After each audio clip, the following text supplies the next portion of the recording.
Hello students, welcome to my YouTube channel Physics World by Savita Sharma.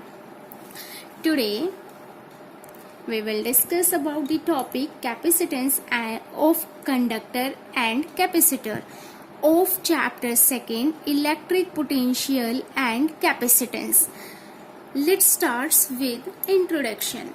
देखिएगा students, हम अगर बात करें कि कैपेसिटर क्या है, कैपेसिटेंस क्या है, इसको समझना चाहें तो सबसे पहले हम बात करते हैं capacitor.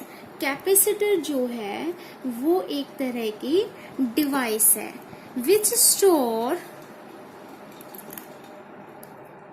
Electric charge in it. Charge कहें या एनर्जी कहें, क्योंकि हम पहले ही पढ़ चुके हैं जिस भी सिस्टम में चार्ज होंगे वहाँ इलेक्ट्रिक पोटेंशियल एनर्जी भी होगी। तो अगर हम चार्ज स्टोर करा रहे हैं तो इस डिवाइस के अंदर इलेक्ट्रिक पोटेंशियल एनर्जी मतलब एनर्जी भी स्टोर हो रही है। तो कैपेसिटर एक डिवाइस है जो स्टोर करेगी इलेक्ट्रिक चार्ज को या कहें इलेक्ट्रिक एनर्जी को।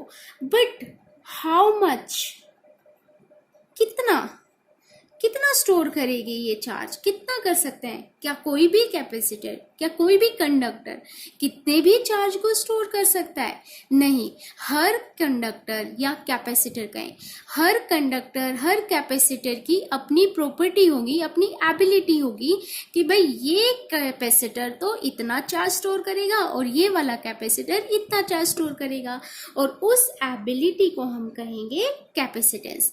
तो कैपेसिटेंस क्या हुआ? कैपेसिटर जो एक डिवाइस है उसकी प्रॉपर्टी को एक्सप्लेन करेगा या कहें एबिलिटी को एक्सप्लेन करेगा कि ये जो कैपेसिटर नाम की डिवाइस है जो अपने अंदर चार्ज को स्टोर कर रही है वो कितना चार्ज स्टोर कर सकती है अपने अंदर। वो किससे जाना जाएगा? कैपेसिटेंस से। उस प्रॉपर्टी का नाम क्या दे दिया? कैपेसिटेंस। उस एबिलिटी का नाम क्या दे दिया? कैपेसिटेंस। तो ये कैपेसिटर एक डिवाइस हो गई और कैपेसिटेंस एक उसकी प्रॉपर्टी या एबिलिटी हो गई जो बताएगी कि ये डिवाइस कितने चार्ज अपने अंदर स्टोर कर सकता है। तो कैपेसिटेंस को हम कैसे डिफाइन कर सकते हैं? The electric capacitance, the electric capacitance of a conductor, conductor कहें या capacitor, is the measure of its ability to hold या store electric charge, कि वो कितनी चार्ज को अपने अंदर स्टोर कर सकता है। अगर हम इसको और अच्छे से देखें, इस एबिलिटी को, जो इलेक्ट्रिक चार्ज को स्टोर करने की एबिलिटी बताती है किसी कैपेसिटर की, तो ये हो गया कैपेसिटर के बारे में और उसकी कैपेसिटेंस, उसकी प्रॉपर्टी। कैसे देख सकते हैं? एग्जाम्पल ले लेते हैं, इसको एग्जाम्पल से समझते हैं। तो इसका एक छोटा सा अच्छा सा एग्जाम्पल बन सकता है। मान लो हमने एक वाटर टैंक कंसीडर कर लिया। ये जो टैंक है इसके अंदर वाटर फिल हो सकता है। तो ये जो टैंक है ये तो एक डिवाइस हो गया जो अपने अंदर स्टोर करेगा वाटर को। तो वो डिवाइस टैंक किसकी तरह हो गया? कैपेसिटर की तरह। वाटर जिसको वो स्टोर करेगा वो हो गया चार्ज की तरह। अब कितना वाटर स्टोर कर सकता है? वो इसकी एबिलिटी, इसकी कैपेसिटी है ना कि 1000 लीटर, 1500 लीटर। तो ये कैपेसिटी, ये एबिलिटी क्या कहलाएगी? इसके कैपेसिटेंस। तो इस तरीके से हम समझ सकते हैं कैपेसिटर और कैपेसिटेंस को।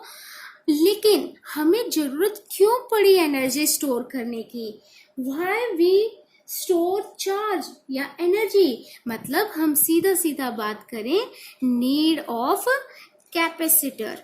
कि हमें कैपेसिटर्स की ज़रूरत क्यों पड़ी, एनर्जी स्टोर क्यों करनी पड़ी।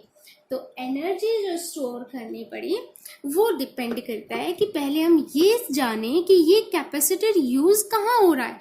ये कैपेसिटर जनरली डेली लाइफ में हम लोग यूज़ करते हैं, फैंस में, कूलर्स में, और मोटर कह सकते हैं, मोटर्स में, हर उस जगह पर जिसको स्टार्ट करने में ज़्यादा एनर्जी चाहिए।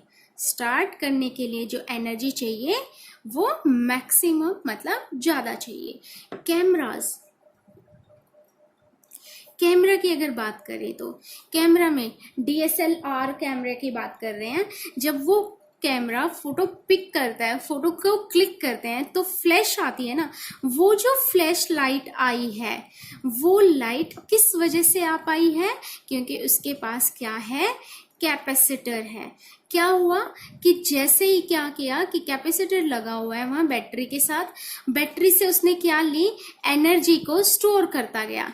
एनर्जी स्टोर कर रहा है वो कैपेसिटर बैटरी से, लेकिन रिलीज नहीं कर रहा। वो क्या कर रहा है, बस स्टोर करता जा रहा है, स्टोर करता जा रहा है। और जैसे ही हम कैमरे में फ्लैश चाहते हैं, हम स्विच को ऑन करेंगे तो फ्लैश होगा, मतलब एनर्जी क्या हो जाएगी, रिलीज हो जाएगी। तो कैपेसिटर क्या है, ये स्टोर तो करेगा ही करेगा एनर्जी को, एक ऐसी डिवाइस जो एनर्जी स्टोर करती है और किसी एक पर्टिकुलर इंस्टेंट पर जब हमें चाहिएगी उस एनर्जी को रिलीज कर देगा।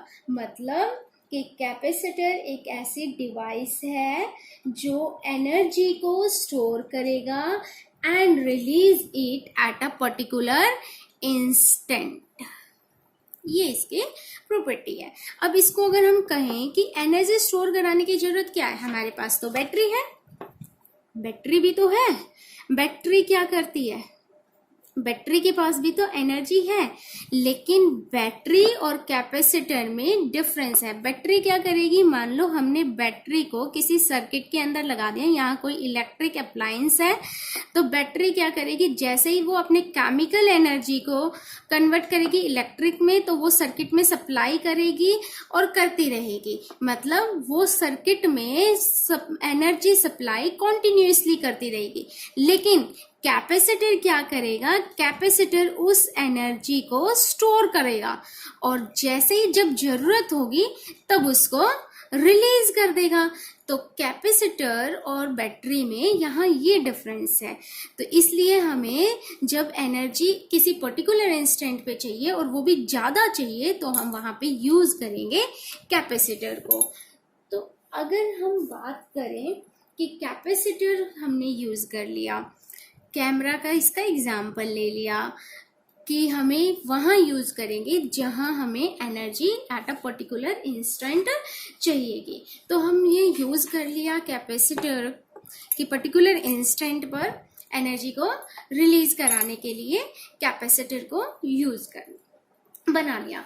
लेकिन ये कैपेसिटर है क्या, कैसे काम कर रहा है, तो कैपेसिटेंस ऑफ अ कैपेसिटर को ही एक बार डिस्कस करते हैं कि ये कैसे काम करता है, क्या चीज है, किस पर डिपेंड करता है। तो अब हम बात करते हैं कैपेसिटेंस ऑफ कंडक्टर या फिर कैपेसिटर की। तो पहले हम देख लेते हैं कैपेसिटर दिखते कैसे हैं। ये देखो आपको सामने दिख रहा होगा कि कैपेसिटर ये किसी सर्किट में लगा हुआ है, डिस्प्ले सर्किट है। ये इस तरह से होता है, ये राउंड किया हुआ है। ये कैपेसिटर लगा हुआ है जो 16 वोल्ट पे काम करेगा और इसकी कैपेसिटी दे रखी है 100 माइक्रोफैराड। नेक्स्ट यहाँ पे ये पूरे सर्किट में 2 कैपेसिटर आपको दिखाई दे रहे हैं ब्लू कलर के। ये एक और कैपेसिटर है या इसको कंडेंसर बोले, जो भी मोटर ऑपरेट करते हैं। आपने देखा भी होगा यूजुअली घरों में जो डिवाइस अगर हम बात करें फ़ैन की, कूलर की, मोटर की, उसके अंदर इस तरह के कैपेसिटर जिसको हम कंडेंसर बोलते हैं ये लगे हुए होते हैं। तो ये दिखने में ऐसे ही होते हैं। कभी आपने फ़ैन के अंदर भी देखा होगा तो एक बार ध्यान से देख लें, इस पर पूरी इन्फॉर्मेशन दी हुई होती है कि कैसे कितने वोल्ट पे काम करता है, कितना इसकी कैपेसिटेंस है, क्या इसकी पावर होगी, ये इस तरह के भी दिखते हैं। कुछ कैपेसिटर मोटर में लगते हैं, फ़ैन में लगते हैं, कुछ ये अलग तरह के कैपेसिटर्स और भी हैं। डिफरेंट डिफरेंट टाइप के कैपेसिटर्स होते हैं, सिलेंड्रिकल होते हैं, अलग अलग होते हैं। इंटीग्रेटेड सर्किट में लगने वाले अलग कैपेसिटर होते हैं। तो हम जैसे जैसे आगे बढ़ेंगे तो कैपेसिटर्स के टाइप को बात करेंगे और वहाँ पे उन टाइप्स को भी डिस्क्राइब करेंगे। तो ये कैपेसिटर की फ़ोटो है ताकि आपके दिमाग में रहे। वैसे आपने घर में, फ़ैन में, कूलर में कभी रिपेयर होता हो तो ज़रूर देखा होगा, इस तरह का कुछ कंडेंसर बोलते हैं बस उसे। ओके, तो ये तो हो गई कैपेसिटर की फ़ोटो की बात। तो फिर अब हम बात करते हैं capacitance of conductor.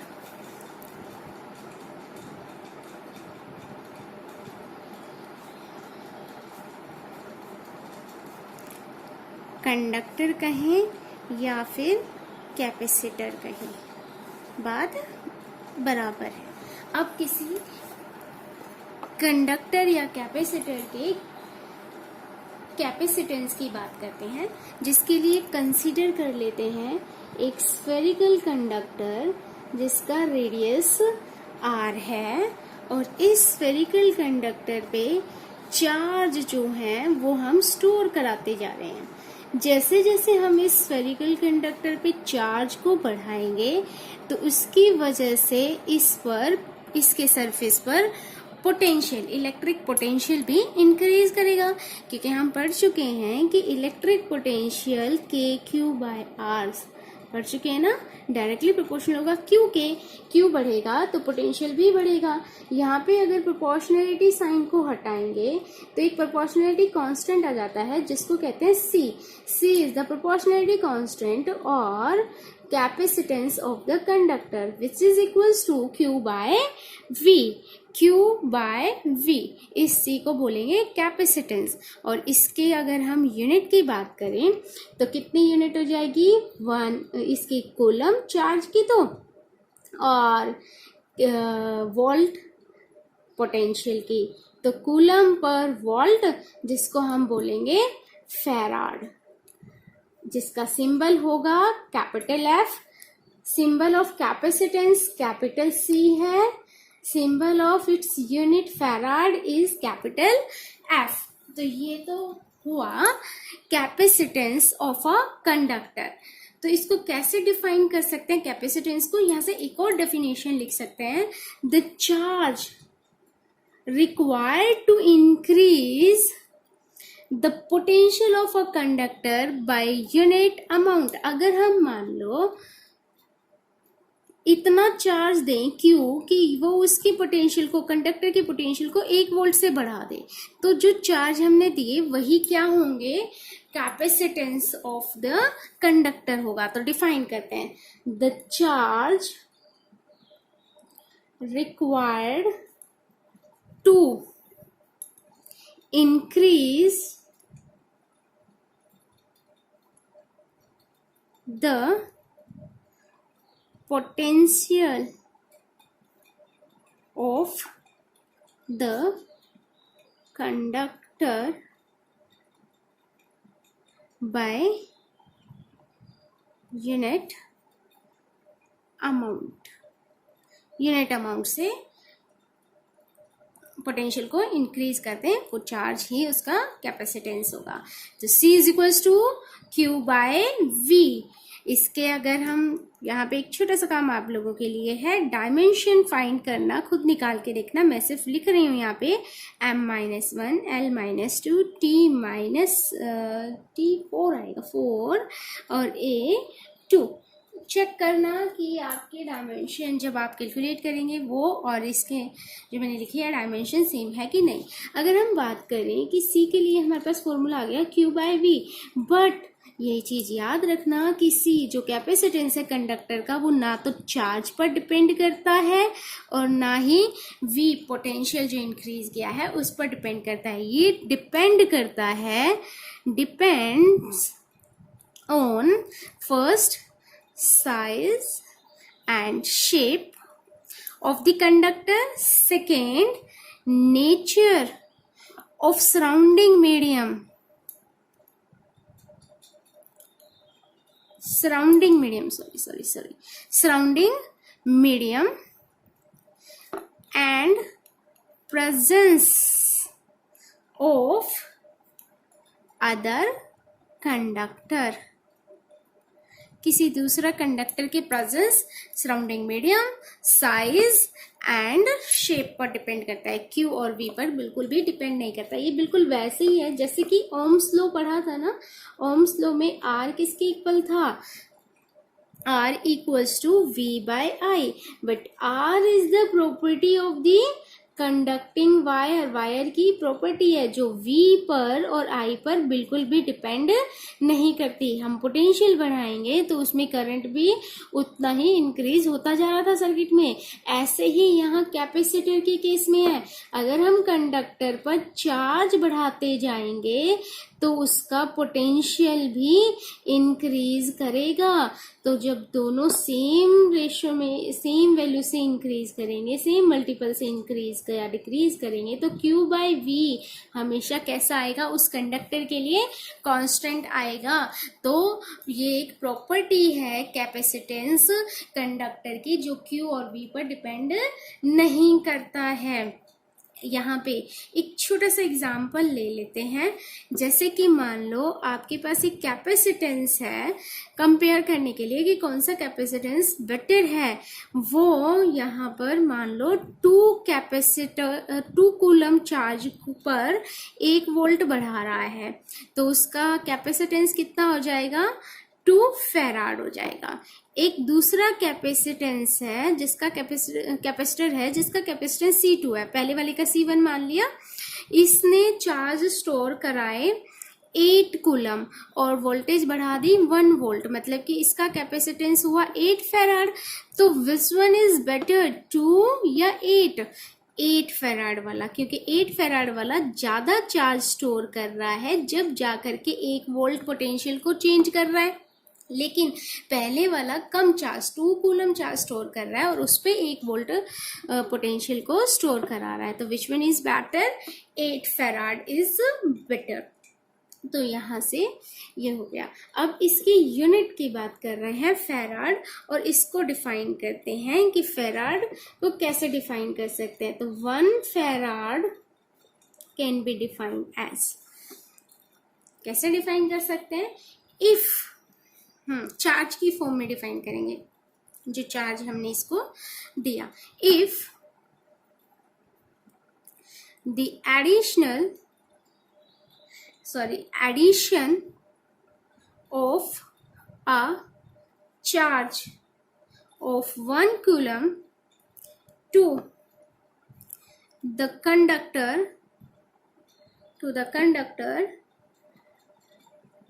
increase its potential by 1 volt, then the capacitance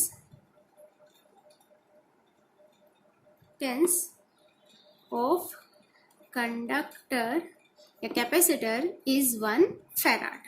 ये 1 फैराड की डेफिनेशन हो गई।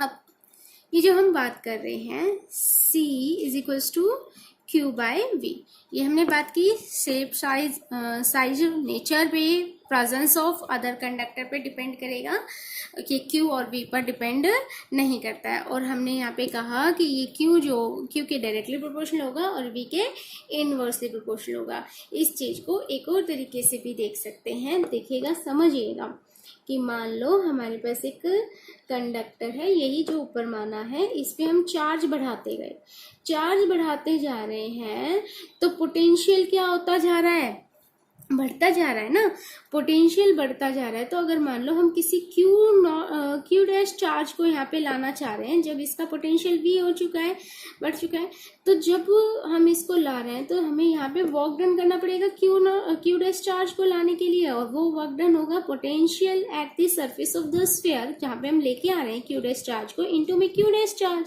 तो यहाँ पे अगर पोटेंशियल ज्यादा होगा, मतलब ज्यादा चार्ज स्टोर हो चुके हैं, क्यू बढ़ चुका है, तो v भी बढ़ चुका होगा, और v बढ़ चुका होगा तो नए चार्ज q डैश को लाने में हमें ज़्यादा अमाउंट ऑफ वर्क डन करना पड़ेगा, मतलब इसे डिफिकल्टी होगी कंडक्टर को अपने पास और ज़्यादा चार्ज स्टोर करने में, तो इसका कैपेसिटेंस क्या होगा, कम होगा, मतलब कि वो इनवर्स टू v है। ये एक छोटा सा और एग्जांपल दिया है कि q और v का रिलेशन c के लिए किस तरीके से है। बार बार कह रही हूँ, c को हम q बाय v लिखते हैं, but c does not depends on the charge and potential on the conductor. ये प्रॉपर्टी है कैपेसिटर की या कंडक्टर की, जो कि shape, size, nature of surrounding medium और प्रेजेंस ऑफ अनदर कंडक्टर पर डिपेंड करती है।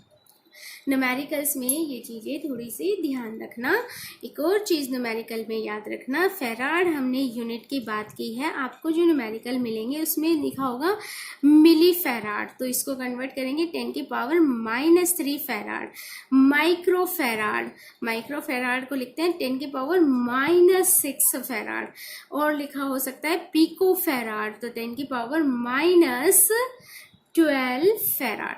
ये कुछ यूनिट्स हैं जो न्यूमेरिकल्स में काम आएंगी, इनको याद रखना। तो अब हम अगर बात करें कि ये जो Q और V पर डिपेंड नहीं कर रहा, हम कह रहे हैं कैपेसिटेंस, तो ये किस पर डिपेंड कर रहा है, तो हम अब यहाँ पे यही चीज़ निकालेंगे कि C जो है वो किस किस स्टेज पर डिपेंड कर रहा है। तो हमारा जो नेक्स्ट टॉपिक है वो है capacitance of a spherical capacitor. Capacitance of spherical capacitor note down कर लीजिएगा, आपको कुछ भी नोट डाउन करना है इसमें से, तो नोट्स अच्छे से प्रिपेयर करो, टॉपिक एक दूसरे से रिलेटेड होंगे, तो करते रहो प्रैक्टिस, नोट डाउन करते रहो, अपने नोट्स बनाते रहो, PDF आपको मिलती रहेगी, और वीडियो से देख के खुद भी नोट्स प्रिपेयर बच्चे जरूर कीजिएगा। खुद के नोट्स जो बनाते हैं वो लॉन्ग टाइम तक याद रहते हैं। अब हम टॉपिक कर रहे हैं कैपेसिटेंस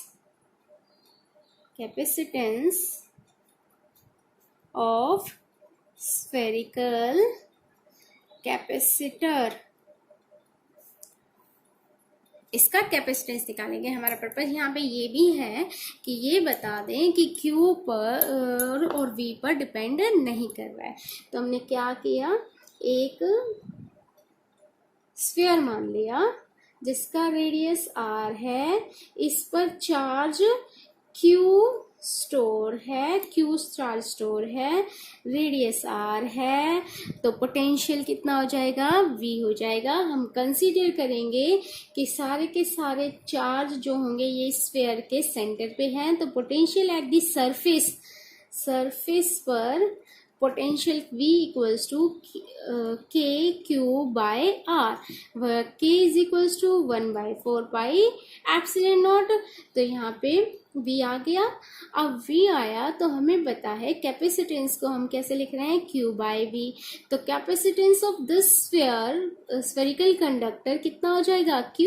V की वैल्यू पुट कर दें using equation first, KQ by R। तो यहाँ से Q से Q कैंसिल हो जाएगा, K की वैल्यू 1/4 पाई एप्सिलॉन नॉट रखेंगे तो ऊपर चला जाएगा 4 पाई एप्सिलॉन नॉट R। तो मतलब कैपेसिटेंस ऑफ स्फेरिकल कंडक्टर आ गया C equals to 4 pi epsilon naught R। मतलब कैपेसिटेंस डिपेंड कर रहा है परमिटिविटी मीडियम पर, परमिटिविटी पर, और साइज और शेप पर, R पर डिपेंड कर रहा है। ये तो क्या यहाँ पे कोई भी Q कहीं पर भी या V आया नहीं, तो इसीलिए हम कह रहे थे कि कैपेसिटेंस जो होगा वो Q और V पर डिपेंड नहीं करता है, वो तीन चीजों पर डिपेंड करता है, nature, size, shape and presence of other conductor. एक छोटा सा क्वेश्चन आप लोगों के लिए कि आपको क्या करना है, find the radius of a spherical conductor whose capacitance is 1 farad। तो इसका रेडियस फाइंड कीजिए। तो C is equals to 4 pi epsilon naught R आ गया, तो यहाँ से R कितना आ जाएगा, C upon 4 pi epsilon naught. C कितना दिया है, 1 फैराड। 4 पाई एप्सिलॉन नॉट की वैल्यू हमें पता ही है 8.85 इंटू 10 की पावर -12।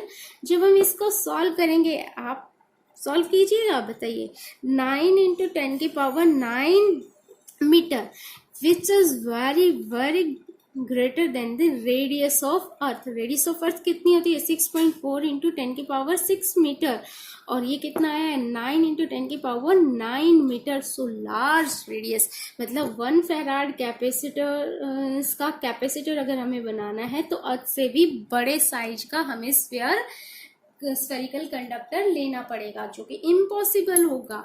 इसका मतलब स्फेरिकल कंडक्टर जो होंगे वो अच्छे नहीं होंगे। एक और न्यूमेरिकल करते हैं, देखो आर आपको दे दिया, लेट कर लेते हैं, इजी कैलकुलेशन रहे तो 1 मीटर, उसका कैपेसिटेंस फाइंड करो जल्दी से, आप सॉल्व कीजिएगा। मैं आंसर लिख देती हूँ, 1.1 इंटू 10⁻⁻4 माइक्रोफेराड इसका कैपेसिटेंस आएगा।